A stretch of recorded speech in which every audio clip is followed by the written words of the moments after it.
Good morning and welcome to Watching the W here on the For Frequency Sake Podcast Network. My name is Doug Green. You may have remembered me from the W. If not, then welcome aboard. So we are here today. We're going to talk a little bit about the new Unrivaled 3-on-3 league that just dropped this weekend. Very excited about that. But we're going to talk some basics about it, kind of how it got started, what's going on. Then we'll get into the games. They've already got 2 days worth of games under our belts. We got 4 games already played. So that is what we are going to chat about this morning. Very excited to talk about all of this. So first up, like I said, it is a brand new league. So we're going to start right from the get-go in terms of all of that. So it was basically founded by Brianna Stewart and Nafisa Collier. Brianna plays for the New York Liberty. Nafisa plays for the Minnesota Lynx. They both played together at UConn. B was actually Stewie's freshman. So when they are there, you have a freshman that you guide kind of through their years, kind of help them get up and running. And during that time, they became friends, and now they are business partners and co-founded this league. So it is a 3-on-3 league. It is played on a full court. We'll talk more about kind of the rules later. But it's a 3-on-3 league, women's 3-on-3 league. And basically the purpose of it is to make sure that WNBA players don't need to go overseas during the offseason to continue to make money and get to play basketball. So one of the downsides of the WNBA, it's a shorter season, but the women in that league aren't necessarily, they're clearly not paid equivalent to what the men in the NBA are. And so a lot of times in the off season, the ladies would go to Europe, to Russia, to overseas and play professional basketball over there to earn more money and get more reps and experience and, just to play and get paid. And unfortunately, there was some hiccups along with that. The whole Brittany Griner situation that everybody's kind of well aware of kind of was, maybe not the impetus for this, but definitely was a factor in my mind of pushing this kind of forward. And so basically what happened now is they said, hey, we want to keep all of these amazing women basketball players. We want to keep them stateside. We want to pay them a good wage to keep them here. And then also, too, the founding 36 women, they also get equity into this league. So as this league continues to grow, they will continue to make money on it. So that's a really nice thing here. So I think the minimum salary for this, I want to say I saw it was like $222,000, which is crazy for a 2-month league. So it's really good. It's kind of accomplishing all of those goals. So it's keeping them in the United States. They're playing in Miami. They built a brand new facility down there, and it looks amazing. They have the court, they have the practice courts, they have a world-class training facility, world-class weight room. So it's really a nice facility down there. There is daycare provided.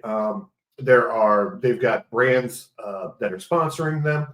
Sephora's come in. They've got a whole makeup room, a glam thing that they've got going on that all the women seem to love. So it's great.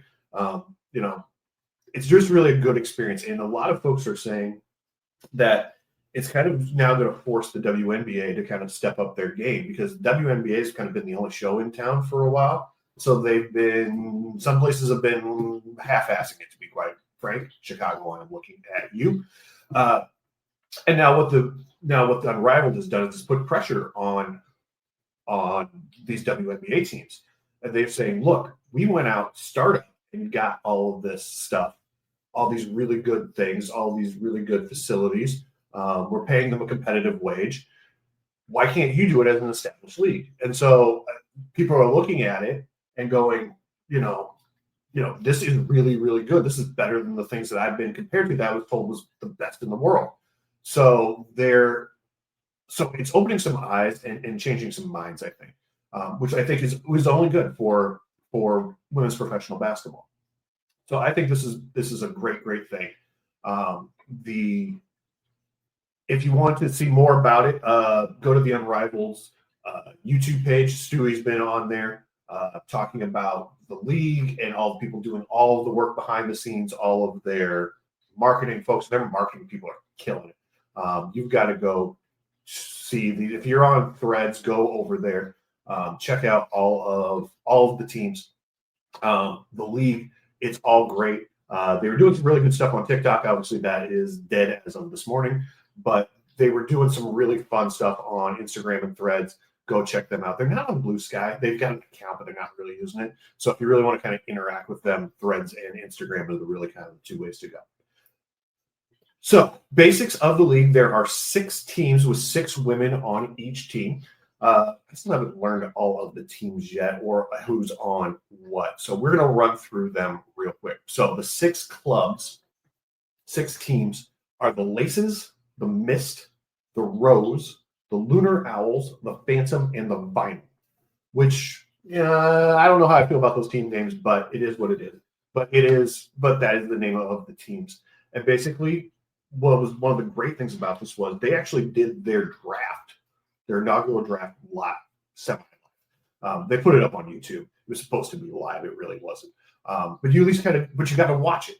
They filmed it and you got to watch it. So you got to see how the 6 coaches picked the teams. So all 6 coaches basically got together and they picked the teams before they knew who they were going to coach. So basically there was a player draft and then there was a coach draft. And so they went through and they picked and they created the teams. And then later on, the coaches got assigned to those particular teams, which was really kind of a fun process to watch. They went through, they put them all together based upon who could help who grow, who had previous relationships with one another, whose styles kind of fit together really well. It was really kind of an interesting, a really kind of interesting process to watch that. Again, if you go on Unrivaled YouTube and watch that, it's really fascinating to watch that, and then you see all the coaches kind of get put together. I will be completely honest with you and tell you I did not know 5 of those 6 coaches at all. No idea who any of them were. The only one I know was Teaspoon, who was obviously the Sky coach last year. The other 5, I'm still kind of learning about them. But for the moment, everybody's kind of on equal footing there with us. So what we're going to do now is we're going to walk through each of the teams. We're going to just kind of let you know kind of who is on each team, just so that you can get kind of a feel of how all this goes. So 6 women on each team, 6-person roster. So starting here with the Laces, they have Jackie Young, Tiffany Hayes, Kayla McBride, Alyssa Thomas, Kate Martin, and Steph Dolson. I gotta just keep jumping back and forth, so I apologize here. From the Mist is Stewie, Dejanay Carrington, Sloot, Jewel Lloyd, Aaliyah Boston, and Rakea Jackson. And they are coached by Phil Handy. And let me jump back and I'll let you know the Laces are coached by Andrew Wade. The Rose have Angel Reese, Chelsea Gray, Azrae Stevenson, Kalia Copper, Brittany Sykes, and Lexi Hall. And they are coached by Nola Henry. And she just got hired to be the Wings assistant coach here this week. Next up is the Lunar Owls. So they have Nafisa Collier-Fee, Courtney Williams, Skylar Diggins-Smith, Alicia Gray, Shakira Austin, and Cam Brink, who is obviously not playing this season while she rehabs that knee injury. But she was there. She was working out with them. She was building the camaraderie. You saw her take some shots. You can see that the rehab's on the way. But obviously, she's not going to play this season to keep rehabbing that knee and make sure that she doesn't injure it any further. They are coached by DJ Sackman. Next up is the Phantom. Their players are Satu Sabali, Marina Mabry, Brittany Greiner, Natasha Cloud, Katie Lou Samuelson, and Sabrina Unescu. They are coached by Adam Harrington. And then last but not least are the vinyl. They have Enrique Ogunbowale, Ray Burrell, Ryan Howard, Aaliyah Boston, Jordan Canada, and De'Erica Hamby. And they are coached by the aforementioned Teresa Witherspoon. So that is all of the folks that are kind of dealing with the on-court stuff, the players and the coaches. So from here, we'll jump kind of and look at the last couple of days, the on-style play, the time on court. Little different rules. Court's a little bit smaller than a standard court. I can't remember the exact dimensions. Again, they have an Instagram clip kind of explaining all of the rules. But there are some twists, and I really kind of like a lot of these rules. So it's a smaller court, but they are playing full court. But it's a little bit smaller of a court. It's not as wide and it's not as long. So it's a smaller court. They play 3 timed quarters. They play 3 quarters of 7 minutes each. Then the 4th quarter is untimed. And then whoever is leading at the start of the end of the 3rd quarter, they add 11 points to that total, and that is the total. That is the number of points you got to go to win the game. So a lot of these games. So let's say that at the end of the 3rd quarter, Team A is winning 70-65. That means to win the game, you need to score 81 points in the 4th. You need to get to 81 in the 4th quarter. Doesn't matter who, doesn't matter how. Just whoever gets to 81 or above first wins. So it's really kind of makes it very fun. What we've seen is we've already had a couple of games where you have these clutch, like game-winning shots. It's not technically a buzzer beater, but it's a game winner. And those have been really kind of fun to watch with those. A couple of other changes that they have. Free throws are a little different. If you get fouled shooting a 2-pointer, if you're fouled in the act of shooting and you don't make it, you get 1 free throw worth 2 points. If you get fouled shooting a 3-pointer and don't make it, you get 1 free throw worth 3 points. So the value of the shot that you took, but you only get 1 free throw. Obviously, the and ones, you only get 1 point. Technical fouls are only worth 1 point. I think we had a clear path the other day, also worth 1 point because they technically called it a technical foul. So those are kind of a little bit different on the free throws. It helps speed up the game quite a bit because you're not sitting there shooting and resetting.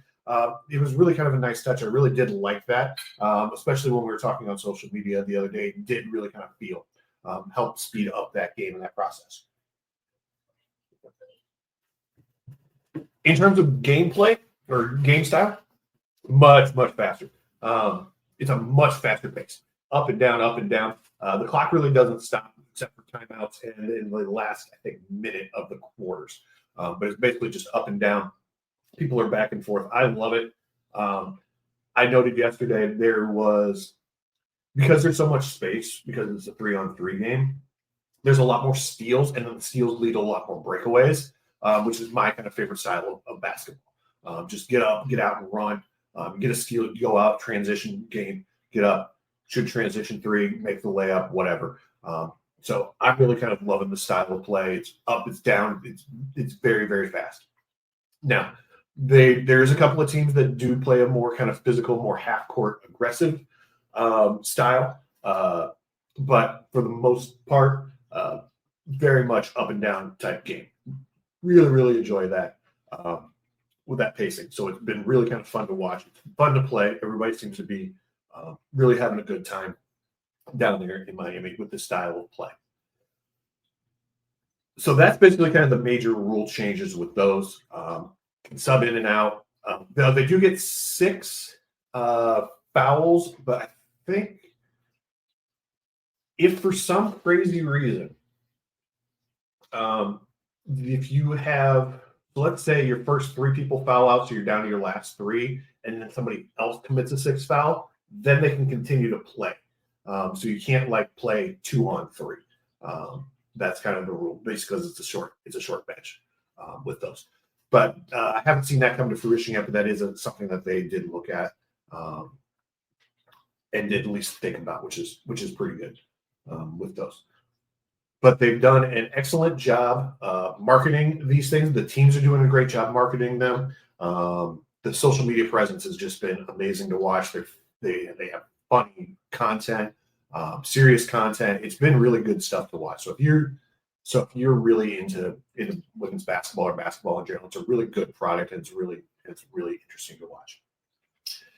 As for the play on the court, we've only had 4 games under our belt. They played 2 games Friday. They played 2 games Saturday. They're going to take today, Sunday off, and they're going to play 2 games tomorrow.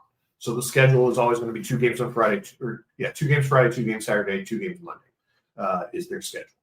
And then in the middle of the season, what will happen is the season will stop. They're going to have a one-on-one tournament, which I think is going to be amazing to watch. And then basically they'll crown a one-on-one champion, then they'll resume the season. That'll be kind of their all-star break. And then they'll resume the season with the 3-on-3 tournament. So that'll be really kind of fun to watch.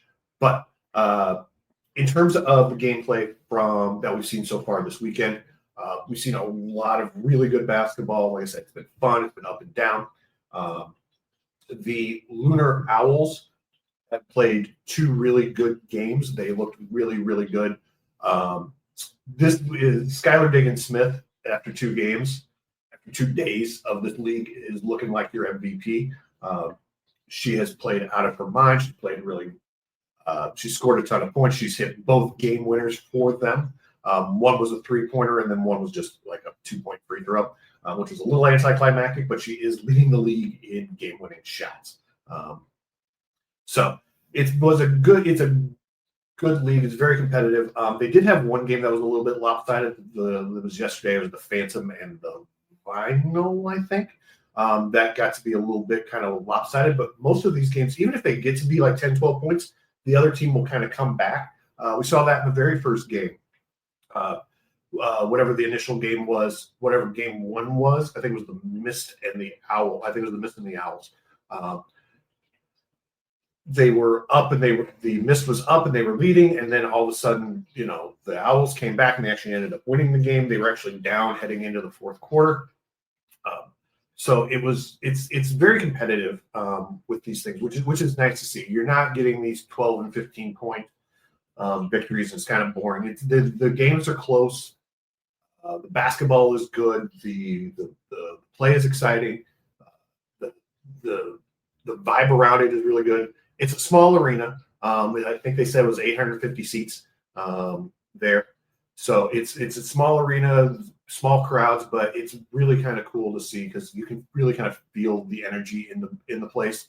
But it's an exciting brand of basketball to watch. And if you enjoy the WNBA, I definitely think this is something you need to check out. Even if you don't enjoy the WNBA, you just kind of enjoy like up-tempo basketball, this is a good style for you. I think the fact that it's full court as opposed to half court is a good draw. If you watch the 3-on-3 in the Olympics this year, it was all half court. Wasn't as big of a fan of that. It was a little stocky to me. It didn't have the flow. And I think that's because it wasn't the full court. The full court really allows the getting up and running back and forth. So I do really enjoy the full court version of that. They've already got plans for a season 2. Obviously, they're going to go ahead and continue this on. They've already got Paige Beckers and Flau'jae Johnson on board. Juju Watkins is a investor, and that's you got to assume that she's going to play when she is eligible. You will notice I didn't mention a couple of big names here on the rosters. Asia Wilson is not playing. Caitlin Clark is not playing in this league, and that's totally fine. It is everybody's choice. They didn't have to play. With that, I'm actually surprised Sabrina Ionescu played because she was coming off of wrist surgery. But she's out there and she's playing. So, but like I said, Cameron Brink, she was there, she was practicing, but she isn't playing in the games because of the knee rehab. So obviously it's a little bit different situation for everybody. If you want to play, if you don't want to play, but they do have a lot of all-stars, really, really good competitive level of play. One of the other fun things is just to see kind of how people mesh with each other and personalities mesh in there. Obviously, when Marino was traded to Phoenix during the season, everybody already knew that she had a little bit of she could be a little confrontational, and her and Janae Harrington have some history, let's put it that way, together. And you can see here they're joking around, they're getting along. They're like, yeah, there was a little bit of whatever when Marina first got here, but coach was basically kind of forced us to work it out. They put us together on teams. We kind of had to deal with it. And now you can see that they're close and they're bonded, and it's really kind of a fun experience to watch them. Dijonay even gave Marina some spices to cook with, so that's been kind of funny to watch on social media. Marina's trying to cook with the spices that Dijonay gave her, and Angel Reese is checking in and letting her know what it looks like. So it's pretty amusing. They also squashed that Angel was the reason Marina wanted out of Chicago. They were like, no, that was never a thing. We've seen a bunch of photos with Angel and Teaspoon hugging each other. So it really is great. It really does seem to be a good. It's a competitive atmosphere, but they really do seem to be enjoying it and having a good time, and it really being a good culture and a good fit down there. So I really am enjoying this. I can only hope that the games are going to be just as competitive and everything is just as much fun as the first 2 days have been going forward, because this is something that I'm really enjoying and I really want to see it blossom and do even better going in the future. But I just wanted to pop in today just to say, this is something that I'm watching. It's something that I'm enjoying. And hopefully that this is only gets bigger and better from this point forward. So wanted to say thank you to everybody who watches. Wanted to thank our sponsors. Of course, Watching the W is part of the 4 Frequency Snake Podcast Network, and we are sponsored by Durham Remodeling, Jared Zook Financial, and Ryan Allison Tattoo. I don't know when we'll be back. We may be back next week. We may be back in a couple of weeks. I'm probably going to give it a couple of weeks just to let kind of things kind of happen here in the league. It's kind of tough, when I've only got the weekends to kind of think about this stuff and do them. But we'll probably be back at some point to talk a little bit more, if not, at least at the break, if nothing else. But we'll be back to kind of discuss this. Other than that, thank you everyone for tuning in and for listening, and we will see you all next time. Bye-bye.